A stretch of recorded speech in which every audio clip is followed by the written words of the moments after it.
Hello, my name is Allison Grant. For years, my sister has seen me as nothing more than the quiet, unremarkable sibling, someone to tease and talk over, even on a long flight. But what she didn't know was that behind my calm smile were years of experience as a U.S. Air Force fighter pilot. That day, at 30,000 feet, when danger struck and 300 lives hung in the balance, I had no choice but to step forward and show her exactly who I was. The holiday lights at Frankfurt Airport glimmered against the drizzle as Allie tightened her scarf. She spotted her sister, Victoria, in the boarding area, smiling sweetly to others, but her eyes narrowing at Allie. She stepped into the warmth of Terminal 1, the sudden change from a damp chill to the toasty, pretzel-scented air loosening the knot at her neck. The garlands above the duty-free shop sparkled in gold and red, but the festive air only pressed harder on her ribs. From their last Thanksgiving together, Allie remembered the whispered comment, "She's not really in the Air Force."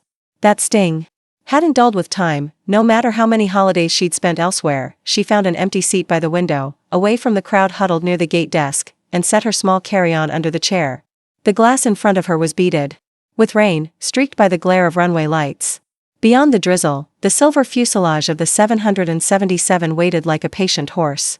Allie pulled out her travel folder, passport, boarding pass, and a neatly folded itinerary, and laid it across her lap. A voice cut through the low murmur of the terminal. "Well, you are early," Victoria said, gliding toward her. The scent of some expensive floral perfume hit first. She wore a cream wool coat and a smile that didn't reach her eyes.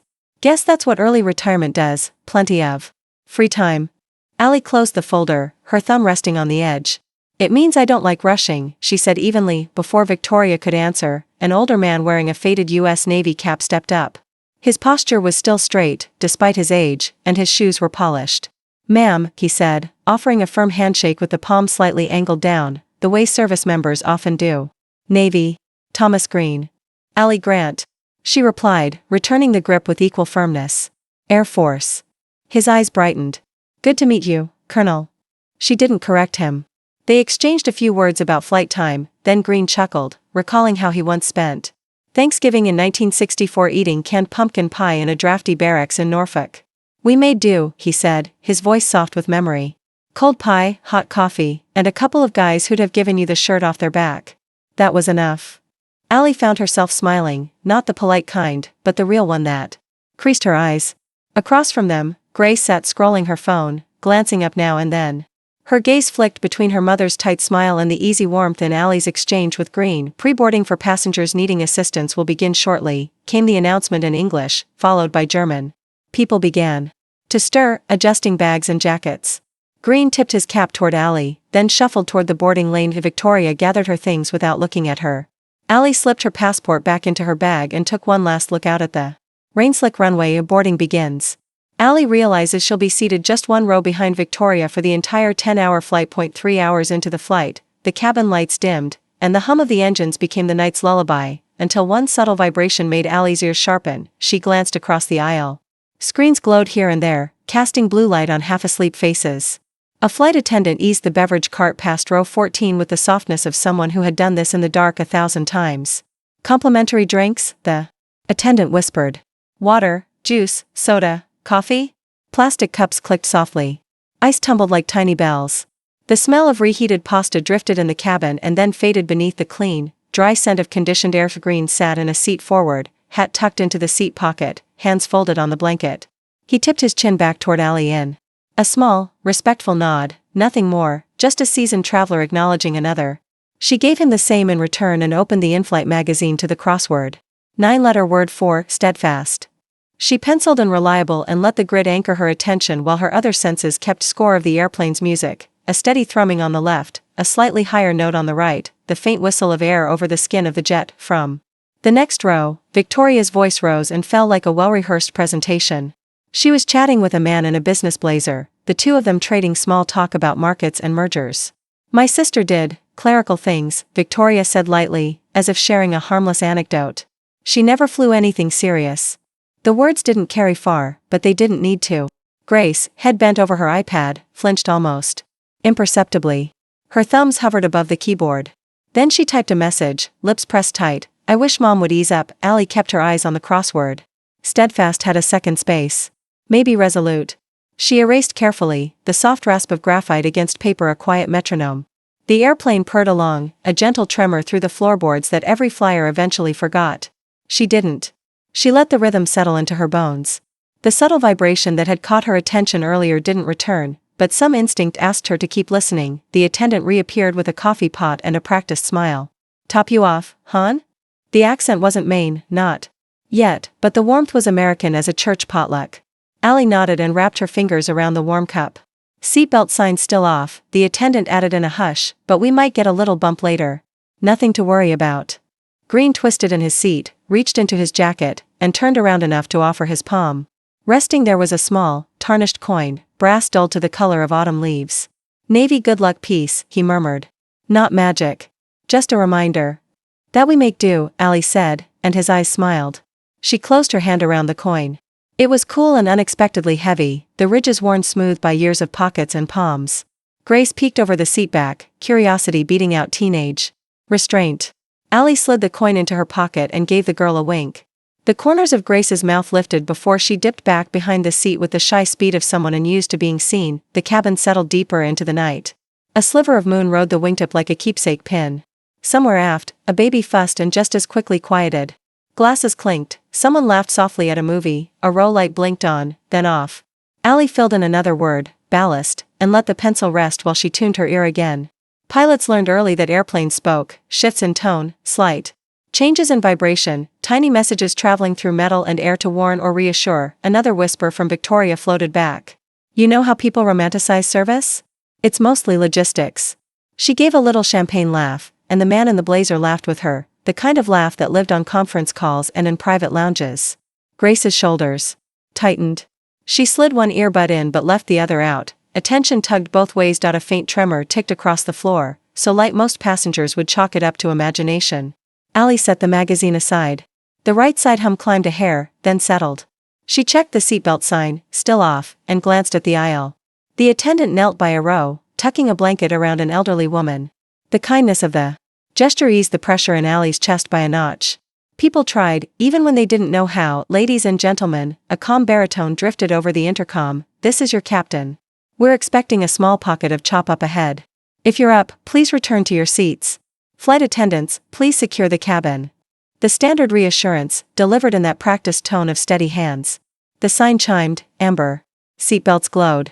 A few passengers rose anyway, then thought better of it and shuffled back into their rows with sheepish smiles. The first bump arrived as promised, a gentle roll that loosened overhead latches just enough to make them click. Cups rattled. A movie paused and then resumed. Allie placed her coffee in the holder and pressed her feet flat, reading the plane through her soles. A single beat, then a pause, then a second beat a shade sharper than the first. If this were a metronome, someone had just nudged the tempo of Victoria.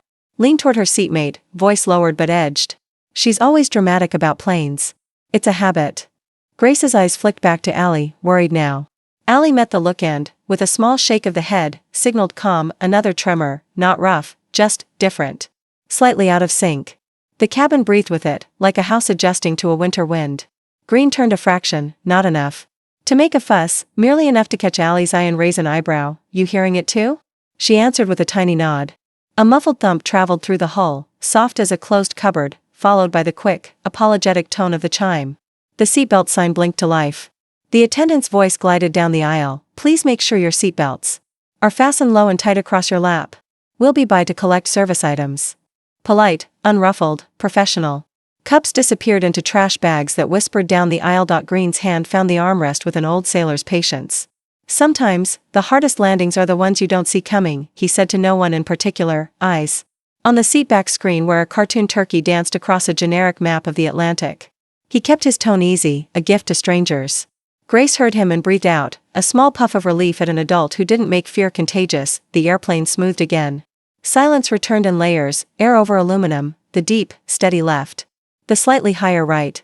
Allie rolled the coin in her pocket with the pad of her thumb. She thought of long nights in a quiet cockpit and of checklists spoken softly, not for drama but for memory's sake. It wasn't worry that lifted the hairs on her arms now. It was attention. The body knew before the brain wrote it down. The intercom clicked once more. The captain's voice, still calm, carried a hint of tightness around the edges, the sound of someone keeping things inside the lanes. "Folks, a brief update. We're experiencing a minor technical issue. Nothing to be concerned about. We're working on it and we'll keep you informed." Thank you for your patience. People looked up, traded glances, and then looked down again, as people do when they want good news to stay true. The attendant resumed moving, one hand steady on the galley latch as if the plane had never breathed differently at all. Grace slipped her iPad into the seat pocket and folded her hands, knuckles pale. She looked over her shoulder, past her mother's perfect profile, and found Allie. Allie offered a small smile that belonged to nurses and teachers and anyone who had ever studied a shaking world with only their voice and their posture. The hum returned to its ordinary song.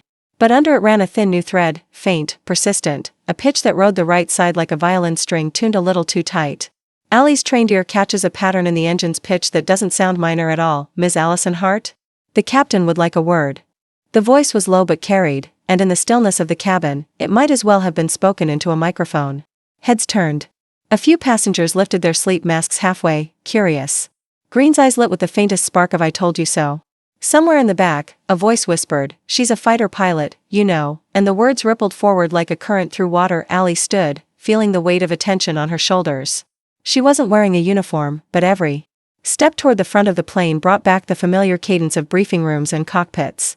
A flight attendant, dark hair in a tight bun, name tag reading S. Miller, opened the reinforced door after a discreet knock and a quick exchange over the interphone. Inside, the cockpit glow was as steady and measured as a heartbeat. Midnight. Eastern Time. At 35,000 feet over Boston Center airspace, the instruments painted the world in green, amber, and red. Colonel Hart. Captain Ramirez's voice was steady, but his eyes were sharp. Late 50s, silver at the temples, the kind of pilot who'd earned every stripe. Beside him, First Officer Dan Foster was working the FMS, Flight Management System, with quick, precise taps, his jaw tight. "One of our engines is losing thrust," Ramirez said without preamble. "Not catastrophic yet, but the margins thinning." Allie slipped into the jump seat, pulling the headset over one ear.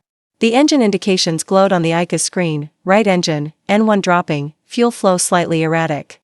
"Any vibration readings?" she asked. "Moderate, holding," Foster replied, his voice clipped but respectful. "Boston Center, Horizon 735 heavy, declaring pan-pan, request vectors for nearest suitable airport," Ramirez transmitted.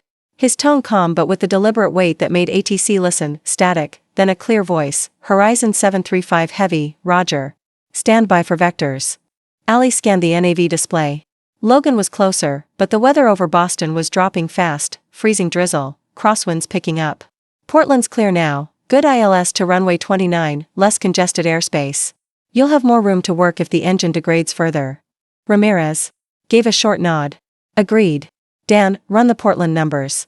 The first officer's fingers moved fast over the CDU. "Field length's good, weather's still VFR but dropping. Crosswind within limits. We'll have snow flurries on approach." Ramirez keyed the mic. "Boston Center, request immediate vectors to Portland, Maine, runway 29. Approved. Turn left heading 060, descend and maintain flight. Level 280. Expect further descent shortly." Allie leaned back, mentally ticking through contingencies, alternate airports, single-engine approach speeds, go-around margins. She wasn't in command, but the rhythm of shared problem-solving was familiar. Ramirez's glances toward her carried trust, not question. "Thanks for stepping in," he said quietly between transmissions. "Anytime," Allie replied, meaning it. They ran through a condensed briefing: descent profile, flap settings to ease the asymmetry, reminder to use rudder trim gently. When the aircraft was stable on the new heading, she unbuckled. "You've got this," she said to both men, then stepped out into the dim cabin. The hum of the engines was subtly uneven now, but not enough for most passengers to notice. Blankets were being passed down the aisle, strangers held hands across armrests. Someone murmured a prayer halfway back, a young girl's wide eyes caught hers. Emily, maybe 7, was clutching a worn, pale blue stuffed rabbit to her chest. The rabbit's ears were frayed, and one button eye was missing. Allie knelt beside her, lowering her voice. "Hey there, Emily. That's a fine co-pilot you've got." Emily didn't speak, but her grip tightened on the rabbit. "Tell you what," Allie said, pulling a pen from her shirt pocket, a silver and blue metal pen with the Air Force crest. "This one's flown higher than most clouds. I think it'll keep you and your bunny safe until we're on the ground." Emily took it slowly, as if it might vanish if she moved too fast. A tiny nod, then she tucked it between the rabbits. Paused out a few rows back. Victoria was watching. Her expression was unreadable, no smirk, no visible scorn, just stillness. Allie gave Emily's shoulder a reassuring squeeze and moved back to her seat. Green's eyes followed her with quiet pride, but he didn't speak. Minutes later, the intercom crackled. Ramirez's voice filled the cabin. "Ladies and gentlemen, this is your captain. As a precaution, we'll be diverting to Portland, Maine. We have a minor technical issue, and we want to ensure the safest, most comfortable landing possible. Estimated time to landing is 35 minutes. Flight attendants, prepare the cabin for arrival." The words were calm, but the shift in atmosphere was instant. Passengers murmured, some anxious, others reaching for seatbelts and window shades. Someone gasped at the word diverting. Grace glanced toward Allie, her brow creased. Allie returned a small, steady smile that said without words, "We're fine." Near the front, a flight attendant rolled down the last galley curtain, securing loose carts. Outside, faint snow flurries had begun to flicker across the radar display, their green speckles edging closer to the center. The right engine's hum was a shade softer now, like a voice growing tired, and the Atlantic night stretched ahead, dark, cold, and waiting. The runway lights of Portland Jetport glowed like a string of pearls through the falling snow. From the cockpit jump seat, Allie watched the green centerline guidance lights blur under the crosswind, the flurries swirling in the beams of the landing lights. The aircraft descended steadily, Captain Ramirez's hands firm on the yoke, First Officer Foster calling out altitudes in an even cadence. The right engine's hum was lower now, but the bird was holding steady, just as she'd calculated. At 50 feet, the snow thickened, but the runway outline stayed sharp. Hold it, now." The main gear kissed the wet pavement in a smooth, confident landing. The reverse thrust roared in the left engine, slowing them as the nose wheel settled. Outside, red and blue strobes flashed, fire trucks, ambulances, and airport security vehicles lining the taxiway like a quiet honor guard. As the plane rolled to a stop near the gate, passengers began to clap. It started in the back, a few hesitant beats, then built into a full wave of applause. Allie stayed in her seat until the fasten seatbelt sign went off, then stood and began helping passengers with overhead bins, keeping her tone calm and friendly. "Watch your step, there's ice out there tonight." Green rose slowly, steadying himself with the seat back, and gave her a look that was equal parts pride and relief. "Told you that coin's lucky," he said, tapping his pocket. Allie smiled, feeling the cool press of the tarnished navy coin in her pocket. Hand Victoria was slower to stand. Her usual smooth poise seemed dulled, her hands were steady, but her voice, when she finally spoke to Grace, was quieter than Allie had heard in years. Grace stuck close to Allie, helping an older woman retrieve a small roller bag. The air bridge connected, and the cabin filled with the faint smell of snow and jet fuel. As passengers filed out, a few stopped to thank her directly. "Ma'am, appreciate what you did," a man in a flannel shirt said, his hand warm despite the cold outside. "We all know you were part of it." In the terminal, the contrast was instant, heat on their cheeks, the smell of hot chocolate and fresh bagels from the all-night cafe, the faint sound of a local radio station playing carols. Airport ground staff stood by with wheelchairs and blankets. TSA officers offered quiet directions, guiding passengers past the emergency vehicles still idling outside. "Coffee?" Green asked, already steering her toward the cafe with a stubborn gentleness that didn't invite refusal.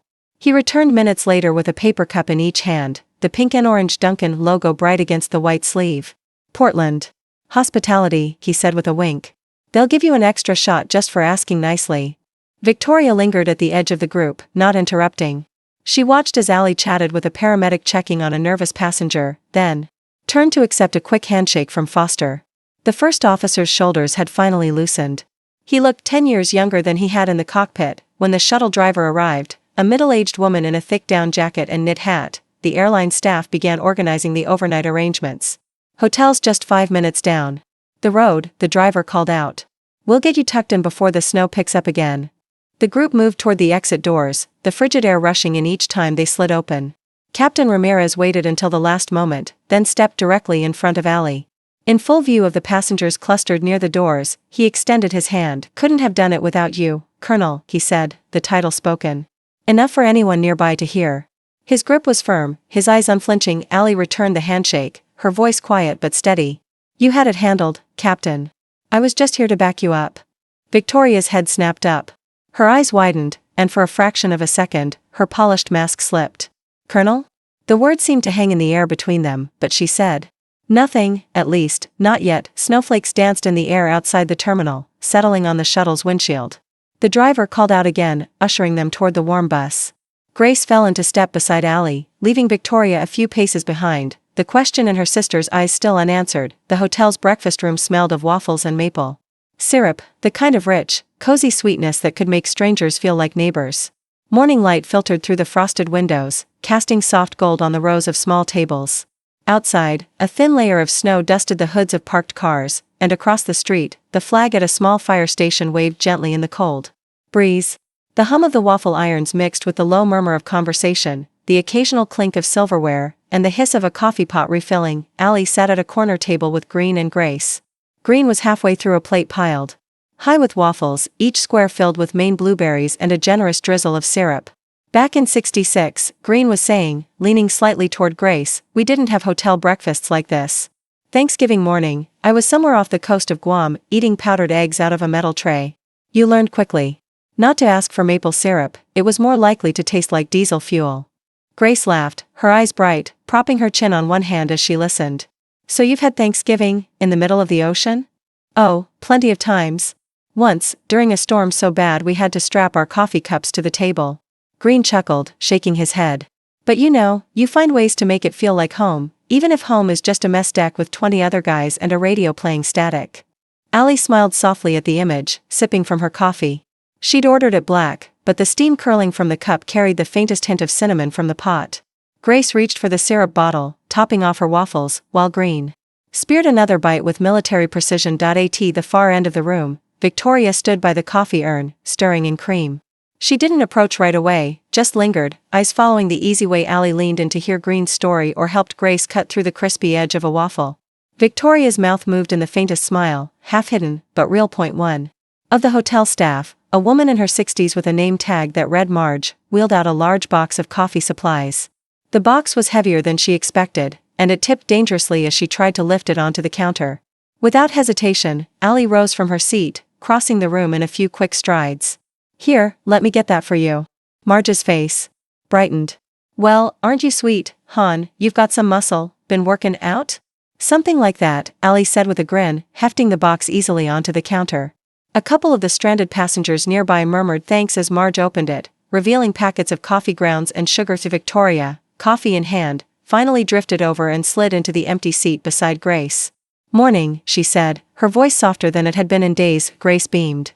Morning, Mom. We were just hearing about Thanksgiving on a ship in the middle of the ocean. Green says it's all about making home wherever you are. Victoria nodded, glancing briefly at Allie. That's true. She didn't elaborate. But she stayed, sipping her coffee, listening more than talking as Green continued. At 9:30, a hotel desk clerk came in with a small clipboard. Ladies and gentlemen, the airline just called. Your replacement flight will depart at 2 p.m. Shuttle leaves here at 11:30. A quiet ripple of relief spread through the room. Some passengers started planning how to kill the extra hours, calls home, walks to the nearby shops, and catching up on sleep. Grace leaned closer to Allie. Will you sit with us on the flight? Allie hesitated only a moment before smiling. If there's room, sure. It was a small exchange, but it made Grace beam and tuck into her waffles with renewed energy. Victoria kept her gaze on her coffee cup, her thumb running slowly along the rim. When Green stood to refill his coffee, Victoria cleared her throat. Allie looked up. Victoria's eyes didn't hold the same sharpness they usually did, there was something tentative there, almost uncertain. Your career, in the Air Force. I mean, I never really asked you about it. It was the first time in years that Victoria's voice held no sarcasm when speaking about her service. Allie set her fork down, considering how to respond. She could feel the shift in the air, small, fragile, but real. Before she could answer, Green's phone buzzed loudly on the table. He glanced at the caller ID, eyebrows lifting. Well, this is a surprise. He answered with a brisk, Thomas. Green. Then, after a pause, he chuckled. Yes, ma'am, that's right. We were on flight 482 last night. Oh? You want to talk about the colonel? Allie's coffee cooled in her hands. Grace's eyes widened in curiosity. Victoria's gaze flicked between Green and Allie, questions forming. Outside, the flag at the fire station snapped once in the breeze, then settled, the morning holding its breath. The dining room was alive with the warmth of Thanksgiving, laughter mingled with the scent of roasted turkey, sage stuffing, and sweet cranberry sauce. Candles flickered along the center of the table, casting a soft glow on autumn leaves carefully placed between platters of cornbread and bowls of creamy mashed potatoes. Through the kitchen doorway, the sound of a football game drifted from the living room TV, punctuated by the occasional cheer from one of the uncles. Outside, a chilly Virginia evening pressed against the windows, where a pumpkin pie cooled on the sill, its spiced aroma teasing the air. Green sat near the head of the Table, posture straight but relaxed, his navy cap resting on the chair beside him.